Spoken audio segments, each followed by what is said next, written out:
And I'm going to be talking about nursing home neglect. So we don't usually think that the last few years of our life are not going to be fun or, at least not boring, but nursing homes are often this scene of neglect and irresponsibility on the staff. And many of us have relatives in nursing homes. I have too, and I'm proud of them because they were in World War II, so they should be taken care of. But today, I will be going over patients' needs and how they've been changed over time, and how different acts have been created to cover that, and overlook cases of neglect even after all of these acts have been signed. Needs of patients change by the generation. By this chart, you can see that the average person is white and they're older than 85 years old, but that's going to change soon because the baby boomers are aging, and that's going to bring in more people in the nursing homes that maybe will be younger than that, or we're not really sure yet. And many patients are actually admitted to nursing homes for short stay rehabilitation.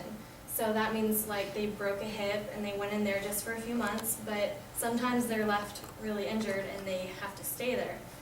So all kinds of patients are in nursing homes. It's not just old people that their family doesn't want to see them anymore. And because roles are changing in nursing homes, there have been reform acts to help that. The first one was the Social Security Act, and it established this minimum requirements so nursing homes could receive Medicare and Medicaid and more money. But then President Reagan signed OBRA in 1987, and that just kind of further raised the requirements and standards to keep getting money from the government and to make sure that our elders are safer. According to a Congress hearing, the average person needs 4.1 hours a day, and they're actually only getting 3.6, so these acts are still falling short. And also, even though they get money from Medicare and Medicaid, they actually don't have to pay the full amount, so it's leading to financial troubles on people, or they're not getting the care because Medicare doesn't have to pay everything. So cases are still being ignored. Jean M. from California was living independently by herself, and she broke her hip and had to go to a nursing home for rehabilitation. And an investigation showed that she wasn't actually moved at all or repositioned besides what she could do the whole time. So she developed pressure sores, and the rehabilitation just failed.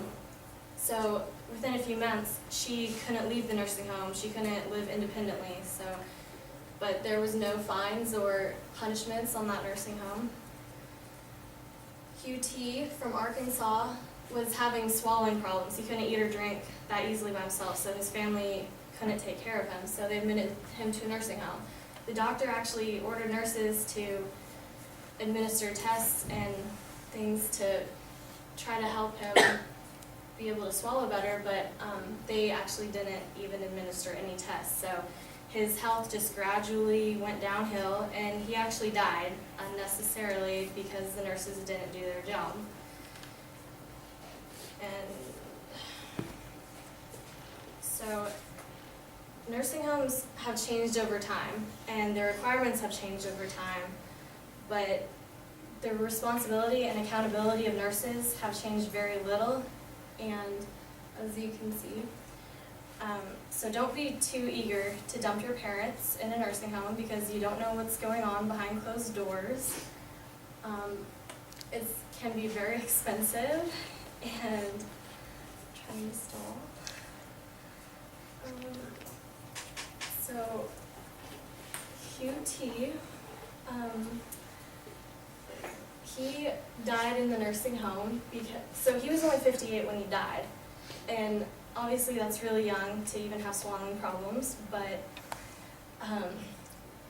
the nurses, it was over a period of like a year and a half, so the nurses just totally ignored him, and the doctors, could have been doing more, but again, there was an investigation because this is brought up in a hearing in Congress, but they said, they went through his case and they said how no action was taken on the nursing home, and that needs to change. Thank you.